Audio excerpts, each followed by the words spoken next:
আমি তাড়াতাড়ি করে 3 পিস পরে রান্নাঘরে গেলাম। অনেক কাজ পড়ে আছে। আমার ফুপু শাশুড়ি রীতিমতো কাজের লোকদের মতো আমাকে হুকুম জারি করেই যাচ্ছে। আমিও তার কথা মতো সবগুলো কাজই সেরে ফেললাম। এরপর নাস্তা বানানো শেষ হলে সে আমাকে বলল, শোনো, নাস্তাটা পরে খেও, আগে তুমি পুরো ঘরটা মুছে ফেলো। বলে রাখা ভালো, তাদের বাড়িটা ছিল ডুপ্লেক্স বাড়ি। এত বড় বাড়ি মুছতে গেলে তো পুরো রাত হয়ে যাবে। বিয়ের আগে ঘটক বলেছিল ওই বাড়িতে অনেক চাকর বাকর আছে, আমার একটা কাজও করতে হবে না, আমি শুধু হুকুম করব।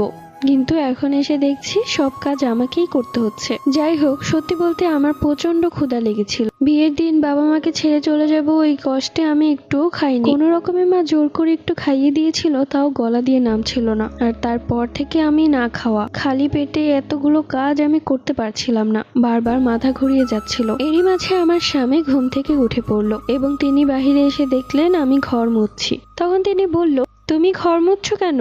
সালমা